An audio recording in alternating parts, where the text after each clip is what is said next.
ए ए start झालं, आवाज नको. Today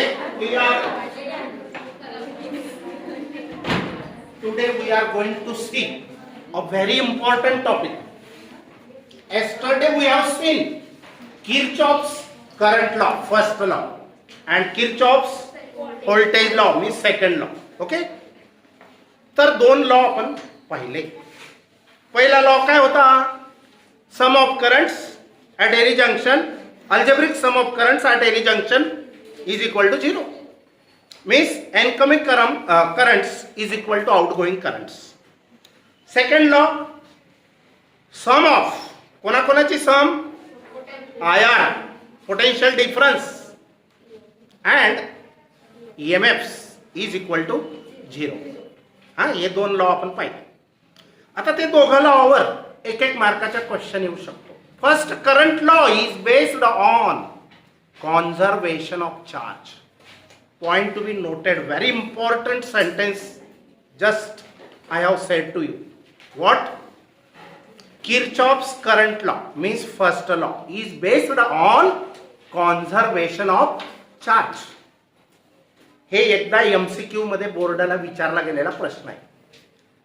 किरचॉफचा करंट लॉ कशावर आधारित आहे? कशावर आधारित बोललो मग मी? Conservation of charge. त्याचा अर्थ काय होतो? चार्जेस, कॉन्झर्वेशन ऑफ चार्जेस म्हणजे charges can neither be created nor be destroyed, but they can be conserved और दे रिमेन्स कॉन्स्टंट. मग फर्स्ट लॉ मध्ये येणारे करंट्सची सम आणि जाणाऱ्या करंटची सम इक्वल आहे. म्हणजे येणारे चार्जेस आणि जाणारे चार्जेस कॉन्स्टंट आहेत ना. म्हणून conservation current law, Kirchhoff's current law KCL is based on conservation of charge. लक्षात ठेवा. तसा दुसरा लॉ कशावर बेस्ड आहे? Second law, Kirchhoff's voltage law. कोण सांगेल का?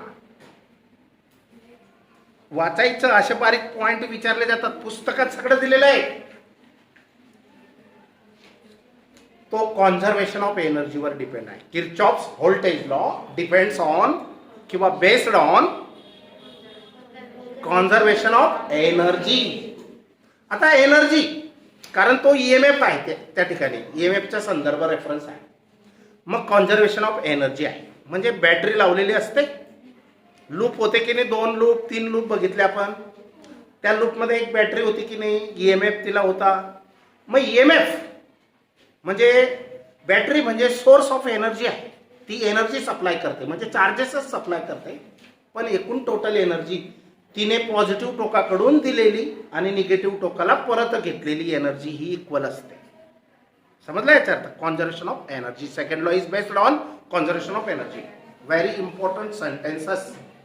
Kirchhoff's current law is based on conservation of charge and Kirchhoff's voltage law is based on conservation of energy. Very important. Now, from these two laws, Kirchhoff's current law and Kirchhoff's voltage law, a scientist, Wheatstone, developed an idea to find the unknown resistance. Unknown resistance. त्याने एक idea, Wheatstone is the name of scientist. त्याने एक bridge बनवला. आता bridge म्हणजे पूल, पण नेटवर्कचा अर्थही पूल होतो. हे नेटवर्क आहे, हे ब्रिज आहे. तर व्हीटस्टोनचं ब्रिज त्याने 4 रेजिस्टन्सेस वापरले, PQRS. त्यांच्या व्हॅल्यू हा P ओहमचा आहे, हा Q ओहमचा आहे, R ओहमचा आहे, हा S ओहमचा आहे. आणि ते असे लावले नेटवर्क मध्ये. बरोबर. आता काय आहे ते बघणार का आपण कन्स्ट्रक्शन मध्ये? ते असे लावले की या 4पैकी एक माहित नसला, 4 लावायचे, पण एक माहित नसला तर तो फाइंड आउट करता येतो. 4पैकी हे 4 PQRS कोणते पण 4 पैकी 3 दिले तर रिमेनिंग काढता येईल, फाइंड आउट करता येईल. या 4पैकी कोणता पण एक माहित नसेल असं टाकायचा आणि याला बॅलन्स करायचं आणि त्याची व्हॅल्यू आपण फाइंड आउट करता येते. आणि याच्यावर प्रॅक्टिकल आहे. व्हीटस्टोन ब्रिज असं 1-2 प्रॅक्टिकल त्याच्यावर आहे. आता हा प्रश्न व्हेरी इम्पॉर्टंट आहे. बघा, भरपूर वर्षी विचारला गेलेला प्रश्न आहे आणि जुन्या सिलेबसच्या नव्यामध्ये पण तो आलत नाही, म्हणजे इम्पॉर्टंट आहे engineering point of view. Obtain the balancing condition in case of a Wheatstone's network. एक बॅलन्सिंग कंडिशन मिळवा कशासाठी? इन केस ऑफ म्हणजे च्या बाबतीत, कशाच्या बाबतीत? व्हीटस्टोन्स नेटवर्कच्या बाबतीत एक बॅलन्सिंग कंडिशन मिळवा. बरोबर. आता त्याने काय केलं बघा, हे असे 4 पॉइंट्स घेतले ए बी सी डी, लाकडाच्या फडीवर खिळे ठोकून दिले आणि अशा वायर जोडल्या. ह्या वायर्स आहेत आणि त्यांच्या इन बिटवीन 4 गॅप्स फॉर्म केले. त्याने काय केले? 4 गॅप्स फॉर्म केले, 4, आणि त्या 4ही गॅप्स मध्ये 4 रेजिस्टन्स असे फिक्स करून दिले आणि ह्या पॉइंट्सच्या अक्रॉस बॅटरी आणि की म्हणजे ऑन ऑफ करण्यासाठी, पाहिजे तेव्हा ऑन पाहिजे तेव्हा ऑफ. बरोबर. आता बघा कन्स्ट्रक्शन काय आहे. 4 रेजिस्टन्सेस, रेजिस्टन्स माहिती की नाही, which opposes the clock current through it. 4 resistances P, Q, R and S, P, Q, R and S are connected to form a quadrilateral. कसे जोडले त्याने? To form a quadrilateral, म्हणजे चौकोन तयार होईल असे त्याने जोडले. क्वाड्रिलॅटरल. कोणता quadrilateral? ABCD as a shown in the figure. ABCD हा डी पॉइंट आहे, 4 पॉइंट आहे, असं त्याने जोडले 4 रेजिस्टन्सेस. पहिली गोष्ट. दुसरी गोष्ट, a battery of EMF E. ही बॅटरी ऑफ EMF E, तिचे पॉझिटिव्ह टर्मिनल ए कडे, निगेटिव्ह टर्मिनल सी कडे आहे. हे स्विच तुम्ही इथं कुठेही लावू शकता. स्विचला काय पोलॅरिटी वगैरे काही गरज नसते, फक्त battery. Positive terminal is connected to A and negative terminal is connected to C. Okay. A battery of EMF E along with a key, along with म्हणजे च्या सोबत, की सोबत जोडले आहे, is connected between the points A and C. A आणि C च्या दरम्यान ही लावलेली आहे. Connected between the points A and C such that, अशा प्रकारे की, कशा प्रकारे लावले? Such that point A is at higher potential. असं लावलेली आहे बॅटरी की पॉइंट ए हा हायर पोटेन्शियलला असेल. आता हायर पोटेन्शियल म्हणजे काय? Positive terminal of the battery ज्याला कनेक्टेड आहे त्या टर्मिनलला असं म्हटलं जातं की it is at higher potential. Positive terminal of any battery is always at a higher potential आणि negative terminal is at a lower potential. मग हे पॉझिटिव्ह इकडे जोडलंय म्हणजे point A is at higher potential. Potential म्हणजे दाब जास्त आहे. A is at higher potential with respect to point C. With respect two means च्या मानाने, सी च्या मानाने ए पॉइंट हा हायर पोटेन्शियलला आहे, जास्त दाबाला आहे. आता हायर आणि लोअर पोटेन्शियल हे तुमचा हा कन्सेप्ट 10वी मध्येच क्लिअर झालेला असतो. एक फुल पाण्याची टाकी भरलेली आणि तिला पाईप जोडून एक खाली टाकी कनेक्शन जोडलेलं आहे. पाणी कुठून कुठं जाईल? वरून खाली येईल की नाही? मग वरची जी टाकी आहे तिला म्हणतात हायर पोटेन्शियल. पोटेन्शियल आहे म्हणजे number of molecules of water are more and in the tank which have no number of molecules of water किंवा लेस अमाऊंट ऑफ वॉटर, मग ते लोअर पोटेन्शियलला असेल. खालची टाकी लोअर पोटेन्शियलला, वरची टाकी हायर. हायर टू लोअर पाणी वाहील. तसंच करंट पण फ्लो होण्यासाठी एक हायर आणि एक लोअर असावं लागतं. बरोबर, समजलं? आता गॅल्व्हॅनोमीटर हा गॅल्व्हॅनोमीटर आहे of internal resistance capital G. Galvanometer coil असते, 10वी मध्ये होतं गॅल्व्हॅनोमीटर. तर गॅल्व्हॅनोमीटर च्या कॉईल मुळे त्याला एक रेजिस्टन्स असतो आणि तो गॅल्व्हॅनोमीटरचा रेजिस्टन्स किती आहे? G. Is connected between the points B and D. B आणि डी मध्ये गॅल्व्हॅनोमीटर कनेक्ट केलेला आहे. याला टर्मिनल्स नसतात, पॉझिटिव्ह निगेटिव्ह उलटा सुलटा कसाही जोडला चालतो.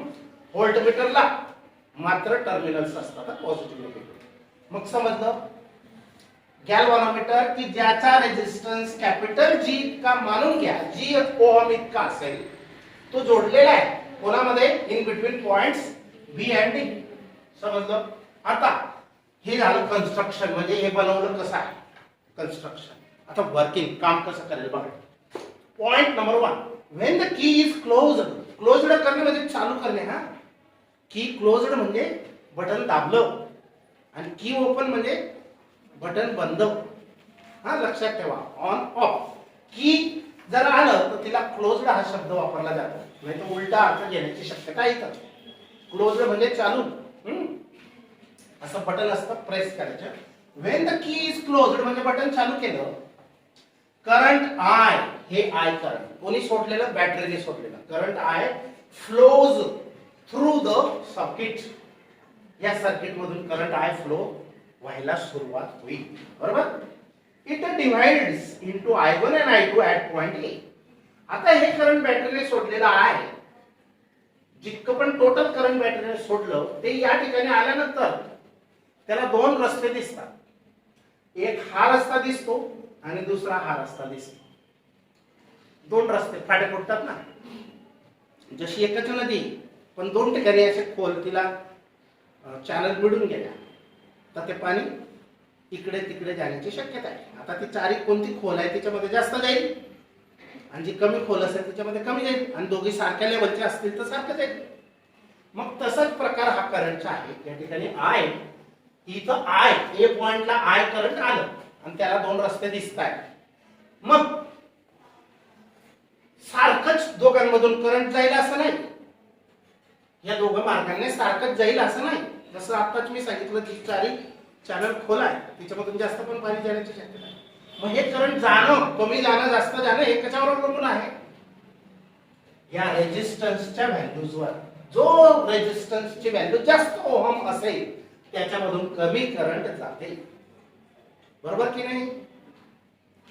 ज्याची व्हॅल्यू जास्त, आता समजा हा 50 ओहमचा आहे आणि हा 100 ओहमचा आहे, तर 50 ओहम मधून जास्त जाईल आणि 100 मधून कमी जाईल.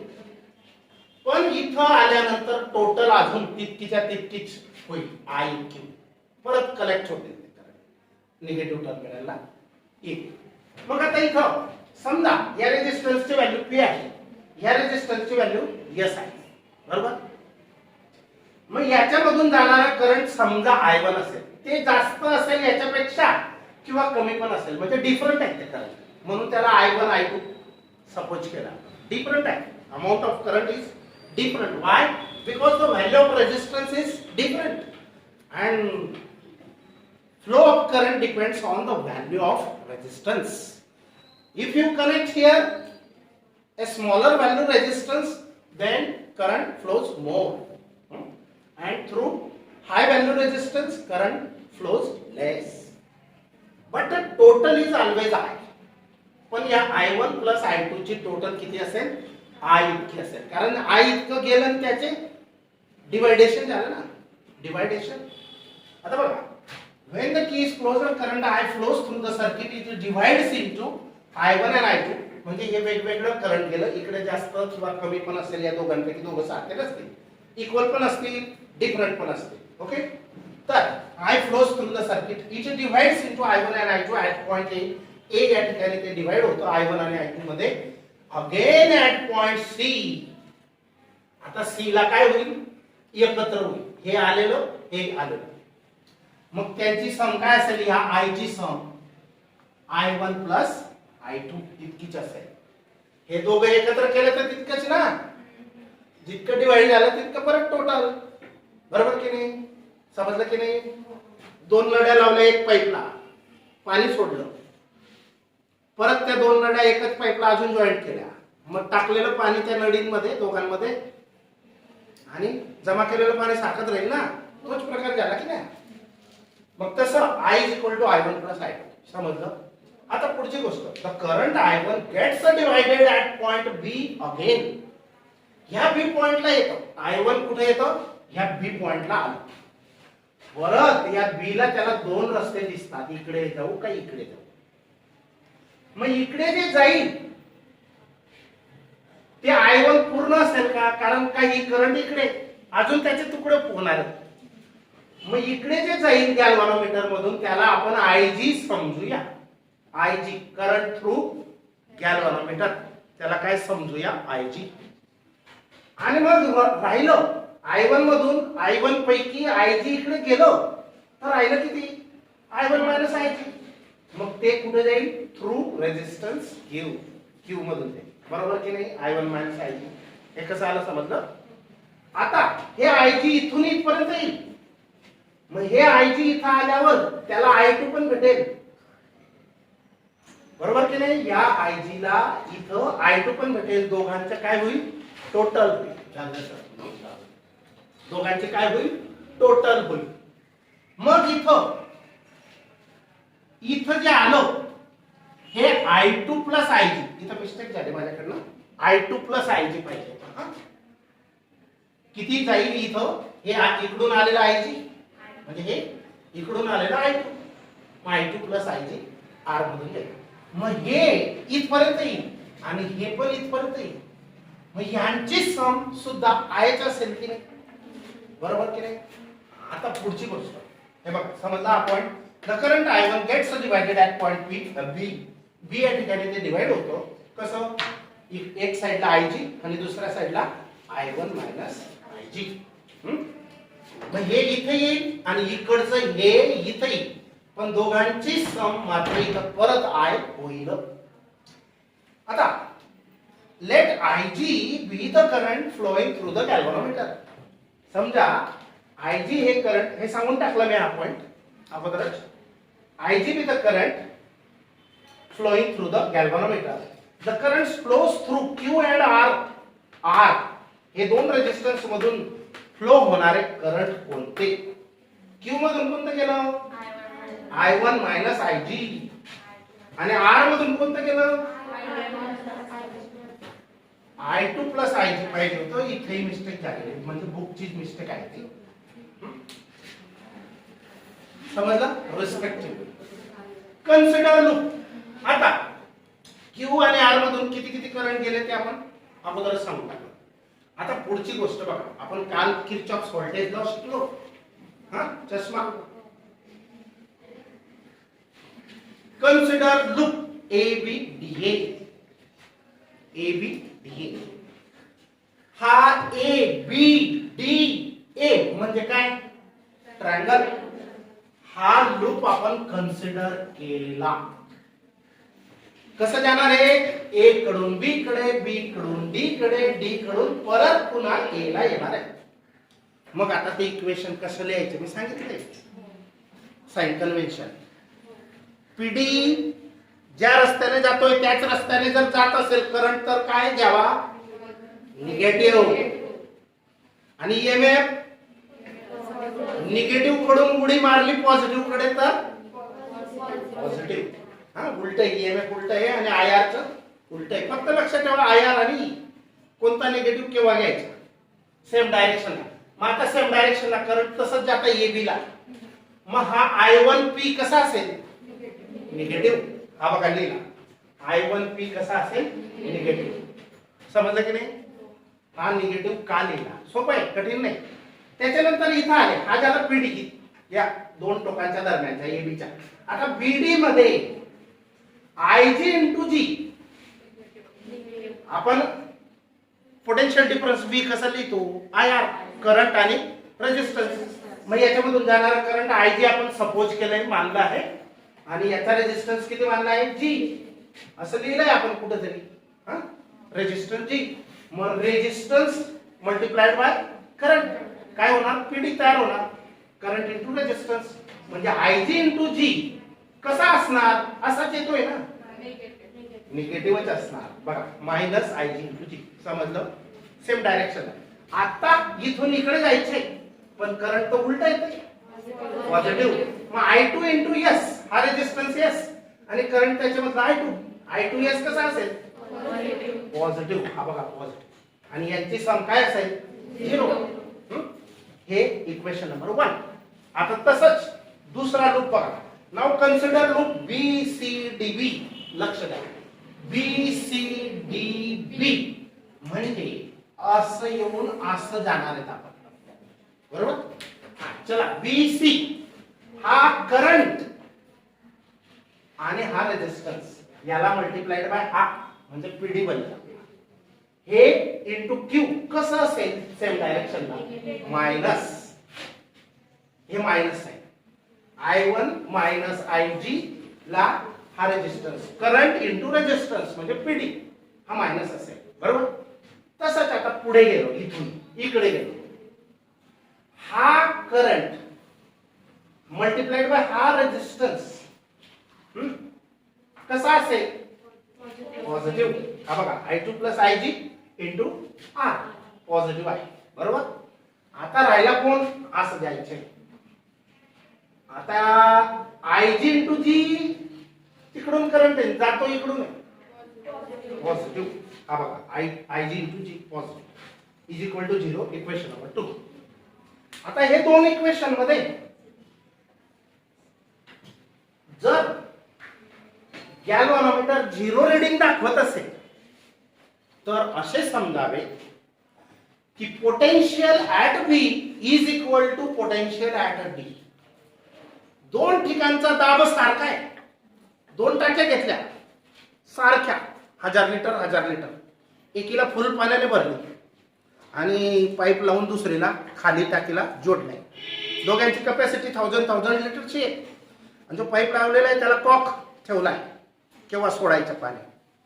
मग कॉक चालू केला आणि त्या टाकीमधलं पाणी इकडे किती, अर्धीच खाली होईल आणि ती अर्धी झाली म्हणजे ही अर्धी झाली तर दोघांचा दाब काय होईल, पोटेन्शियल सेम झाला, त्याला म्हणतात सेम पोटेन्शियल. मग पाणी इकडून तिकडे जाईल का तिकडून इकडे येईल, कुठूनच कुठे जाणार नाही, स्टेबल होईल. तोच प्रकार इथे if the potential at point B and at point D becomes equal, that time the current flowing through the galvanometer is 0. आणि यालाच म्हणतात बॅलन्सिंग कंडिशन. लक्ष द्या हा, काय सांगितलं, जर इकडून करंट आलंच नाही, 0 करंट IG गॅल्व्हनोमीटर करंट हे 0 असेल तर बघा द ब्रिज, हे दोघं समजले की नाही. आता the bridge is said to be balanced. Bridge हा बॅलन्स्ड म्हटला जाईल, बॅलन्स झाला, समतोल झाला केव्हा, when the current through galvanometer is 0. जेव्हा गॅल्व्हनोमीटर मधून वाहणारं करंट बिलकुलच नसेल, इकडचं गेलं इकडे, इकडचं गेलं इकडे, याच्यामधून गेलंच नाही, तर मग हे बॅलन्स झालं असं म्हणतात, नेटवर्क बॅलन्स झालं. The bridge is said to be balanced when no current flows through galvanometer. That is, current flowing through the galvanometer is 0. That is, IG is equal to 0. Galvanometer मधून current जाणार नाही, याचा अर्थ IG ची value काय असेल, करंटची value 0. This condition can be obtained. आणि जोपर्यंत तो रीडिंग दाखवत राहील तोपर्यंत ते बॅलन्स नाही, म्हणजे त्याच्यामधून करंट फ्लो होत आहे. मग यांना, या चारींना PQRS ला असं ऍडजस्ट करायचं की जेणेकरून IG करंट 0 असायला पाहिजे, तर तुमचं नेटवर्क बॅलन्स झालं असं म्हणता येईल. बॅलन्स केव्हा झालं असं म्हणता येईल, IG 0, गॅल्व्हनोमीटर मधून जाणारा करंट 0, बरोबर. मग हे 0 होण्यासाठी आपल्याला काय चेंज करावं लागेल, करंट 0 होण्यासाठी काहीतरी चेंज करावं लागेल. काय, यांच्या व्हॅल्यू अशा चूज करा, अशा चूज करा की याच्यामधून जाणारा करंट 0, म्हणजे गॅल्व्हनोमीटर लगेच दाखवून देईल 0 वर दिसलं म्हणजे no current flows through the galvanometer. मग त्या ऍडजस्ट कराव्या लागतील by adjusting the values PQ and RS. बर, आता मग बॅलन्सिंग कंडिशनच पाहिजे आहे, तर IG आपण 0च मानून घ्या ना. मग IG समजा 0 आहे, लक्ष द्या, IG 0 आहे. Put IG is equal to 0 in equation 1. या IG ची व्हॅल्यू 0 टाका, हे 0 होऊन जाईल, बरोबर. मग राहिलं काय, minus I1P plus I2S is equal to 0. Minus I1P plus I2S is equal to 0. हा सफिक्स आहे हा, आणि हा मल्टिप्लाइड आहे या स्पेशल रेजिस्टन्स, यांची व्हॅल्यू 0. मग या मायनस वाल्याला तिकडे पाठवून याला इकडे राहू, इक्वल झाले नाही, दोघांची सम 0 आहे, याचा अर्थ हे दोघं इक्वल आहेत. I1P is equal to I2S. समजलं, let it be equation number 3. कसं आलं, समजलं की नाही, सिंपल. आता आल्सो अजून 2 मध्ये पण टाका IG ची व्हॅल्यू 0, हा फॅक्टर 0 होऊन जाईल. मग राहिलं काय, हे आणि हे. मग बघा मायनस I1. आता इथं थोडं सिम्प्लिफाईड डायरेक्ट लिहिले मी आन्सर. याने काय केलंय मायनस I1 क्यू. हे बघा मायनस I1 इंटू क्यू बरोबर. या क्यू ने याला मल्टिप्लाय केलं ना, या क्यू ने अजून मायनस IG ला मल्टिप्लाय करा. Minus into minus Q into minus IG plus IG into Q बरोबर की नाही. पण IG झिरोच आहे ना, मग राहिला काय हा मायनस I1 क्यू. बघा समजलं हे. आता राहिलं काय हे, याला पण R ने मल्टिप्लाय करा. I2 R plus IG R. हा या R ने दोघं टर्म्सला मल्टिप्लाय करा. I2 R plus IG into R. त्याच्यापैकी IG ची व्हॅल्यू झिरो ठेवा म्हणजे दुसरा गेला. राहिला काय मग I2 into R. I2 into R आणि हा तर झिरो झालेला आहे इज इक्वल टू झिरो. हे कसं आलं समजलं मग बरोबर. आता काय करायचं, याच्या सारखे इक्वल बनवून घ्यायचे. I2 R is equal to काय I1 क्यू. हे निगेटिव्ह आहे, इकडे पाठवलं तर प्लस होईल. फक्त हे इकडचं इकडे लिहिलं मी, इकडे येणार तिकडे लिहिलं. हा हे आले का नाही, याच्यापासून ही कंडिशन इक्वेशन नंबर 3 आणि 4. आता काय करा 3 आणि 4 ला डिवाइड करा. 3 ला 4 ने डिवाइड करा. Divide equation 3 by 4. Very simple. मग I1P upon I1Q, I1P upon I1Q is equal to ही साइड बघा right side I2S upon I2R. याच्यात कॅन्सल होण्यासारखं काय झालं सर एकच minute. I1 I2 I2 cancel. राहिलं काय शिल्लक P upon Q is equal to S upon R. म्हणजे परत लक्ष द्या, this is the balancing condition of Wheatstone bridge. कोणाला अपॉन काय, याला अपॉन हा P अपॉन Q, याला अपॉन हा इक्वल टू याला अपॉन हा, याला अपॉन हा ने असं धरा. हे अपॉन हे, हा रेजिस्टन्स अपॉन हा रेजिस्टन्स इज इक्वल टू हा रेजिस्टन्स अपॉन हा रेजिस्टन्स. याचा अर्थ अजून असं झाला की सेम रेजिस्टन्स दोघं साइडचे जर झाले, करंट सेम जाईल म्हणजे याच्यातून जाणारच नाही, म्हणजे बॅलन्सिंग ऑलरेडी होईल. मग अशा प्रकारे हे फार इम्पॉर्टंट आहे. याच्यावर आता ॲपरेटस आणि प्रॅक्टिकल तुम्हाला समजण्यासाठी पुढे दिलेलं आहे. Wheatstone network, Wheatstone bridge, 2-3 practical आहे त्याच्यावर. हा समजतील की नाही. मग एकदम सिंपल आहे. आता पुढची गोष्ट, हा मागच्या टॉपिक वरच्या एक्सरसाइज मधला न्यूमेरिकल आहे. 2 मिनिटात समजावतो, लक्ष द्या. A voltmeter has a resistance of 100 ohm. एक व्होल्टमीटर आहे आणि याचा रेजिस्टन्स किती आहे 100 ohm. What will be its reading, तो किती रीडिंग दाखवेल म्हणजे त्याचा पॉइंटर असं बघा. इथं 0 मग 1 मग 2 व्होल्ट 3 व्होल्ट असं हा पॉइंटर दाखवतो बरोबर. Voltmeter has a resistance of 100 ohm. What will be its reading when it is connected across a cell of EMF 2 volt? जर याला आपण असं कनेक्टेड केलं a cell of EMF, याचा EMF किती 2 volt and internal resistance 20 ohm. आणि या सेलचा internal resistance small r, external असेल तर कॅपिटल R वापरतो. इंटरनल रेजिस्टन्स 20 ohm चा आहे. आता बघा गिवन फॅक्ट मध्ये काय दिलेलं आहे, resistance of galvanometer 100 ohm. EMF of a cell connected across the voltmeter is 2 volt and internal resistance of the cell is 20 ohm. Given fact. आणि फाइंड काय करायचे, what will be the reading. याचा अर्थ काय, व्होल्टेज काढा V काढा. काय find करा V काढा. Terminal PD. टर्मिनल PD मी तुम्हाला बोललेलो आहे मागच्या तासाला की बॅटरीच्या अक्रॉस व्होल्टमीटर लावलं तर ते काय मोजतं, PD मोजतं. EMF मोजत नाही, व्होल्टमीटर हे PD मोजतं. टर्मिनल PD त्याला म्हणतात. टर्मिनल म्हणजे टोकांदरम्यानच्या पॉझिटिव्ह आणि निगेटिव्ह 2 टोक असतात बॅटरीला, त्यांच्या दरम्यानच्या PD ते मोजतो कोण, voltmeter.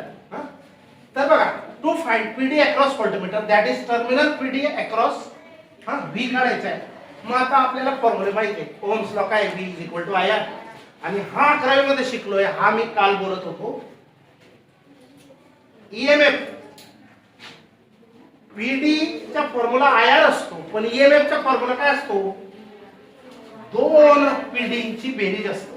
PD across external resistance हा आर आणि त्याच्यामधून जाणारा करंट आय, म्हणजे याच्या अक्रॉस पीडी किती असेल? आयआर.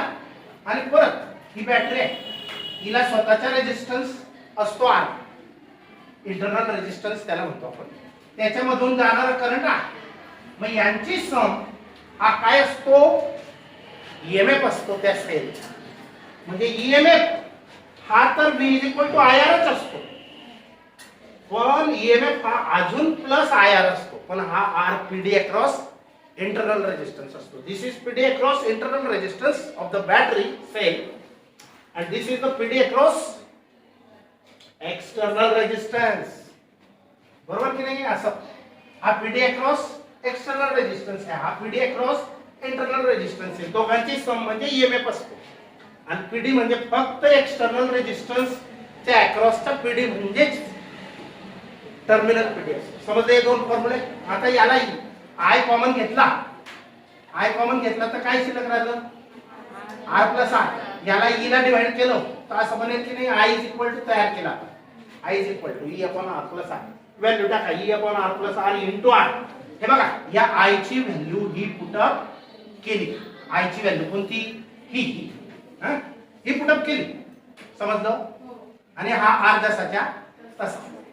मग E2 आहे बघा. R plus R 100 plus 20, 100 plus 20 आणि इंटू आर अजून 100 परत. मग इथला आर कॅन्सल नाही होणार, प्लस मध्ये अडकलेला आहे. हा झाला 120, हा झाला 2 इंटू 100 120, 2 भागिले 120. डिवाइड करा, तुम्हाला सिम्प्लिफिकेशन ने आन्सर मिळेल 1.67. मग याला voltmeter shows reading 1.67. Okay, काय तुम्ही मॅडमला देऊन मॅडमला.